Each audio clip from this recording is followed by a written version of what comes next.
Sa gitna ng mga silid-arawan, mga aklat, at mga pangarap, mayroong mga kwentong hindi madalas marinig. Mga kwento ng pagtuklas sa sarili, ng pagtanggap, at mga paglaban sa mga hamon. Ito ang kwento ng mga kabataan na naglalakbay sa kanilang sariling pagkatao, sa kanilang gender identity at sexual na orientasyon. Kilalanin natin siya. Alamin natin ang kanyang mga karanasan, ang kanyang mga takot, at ang kanyang mga tagumpay. Sa loob ng mga pader ng paaralan, haharapin niya ang kanyang pagsubok, ngunit sa huli, ang kanyang mga tinig ang magiging gabay tungo sa isang mas inclusive at mapagmahal na komunidad. Ano ang kanyang gender identity at sexual na orientasyon? Paano niya hinarap ang diskriminasyon? Ano ang kanyang mga aral at mga panawagan para sa isang mas magandang kinabukasan?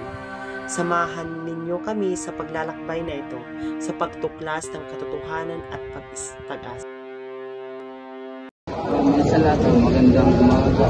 Kasalukuyan kami narito kami sa Paralan Sterling State University. Kasama ko sila Ginoong Lawson at Ginoong Lentman niya sa isa ng mga ngalap kami ng informasyon at makakapanayam hinggil sa kasarian kung saan ito ang gagawin talakayan ngayon. Magandang hapon. Mari kong tanungin kung ano po yung pangalan, kurso at anong taon na sa EDSA. Pangalan ko ay Kristen Fesi Nicolas. Top program ko Mechanical Engineering, tas second year. So maraming salamat po. Meron naman po kami itong 8 katanungan. Maraming salamat po sa inyong pag-contact sa aming pagpanamsayo. So ito po ang aming unang katanungan. Anong yung gender identity at sexual na orientation at kailan mo natuklasan o naunawaan ang iyong sarili? Yan, for now, I'll ikukang kotak sarili as bi. Kaya nakakagusto ko pa kalalaki ka sa babae. Tapos, nakakuha ko yun bilang high school. Maraming salamat. Ito po yung ikalawang tanong namin. Hindi ka ba natatakot na ipahayag ang iyong gender identity or sexual na orientasyon? Hindi, dahil comfortable ako yan. Kung nadira akong iba na tao, wala ko labotayar. Ito po ang tatlong katanungan. Paano mo inilarawan ang iyong karanasan sa pagtanggap ng iyong gender identity at sexual na orientasyon sa iyong sarili? Bagat ko ang laya, neutral, kay ako, wala kasi klabotit ko anit iba na tao. So, anakon ko an experience as isla, kay hiram ang mga papa, bagat okay lang manera, pero nere pag yung papag-uwi, ang wala. Pangapat po na katanungan, nakaranas ka ba ng diskriminasyon, panghusga o pananakit dahil sa iyong gender identity o sexual na orientasyon sa paaralan? Ilarawan mo nga ito. Kuan la, bagat binata-bata lang nga bagat pagsunlog ba kay mga elementary man, pero yan na waray kay nadire kasi nga na bagat nauubos ako ba gusto ko kuan na kasi nadire naging kukuha na ko tak mga classmates. Panglipat ng tanong. Paano nakaapekto ang iyong gender identity at sexual na orientasyon sa iyong pag-aaral at akademikong pagtanggap? Kuan lagi ako, okay la.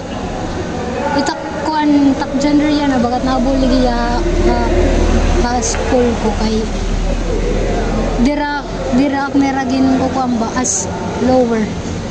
Bagat katopong aknera kay sugaragin mo. Ang pang-anim po na katanungan ay ano ang mga mapagkukunan o sistema ng suporta ang naging pinakamakatutulong sa iyo sa panahon ng iyong pananatili sa paaralan?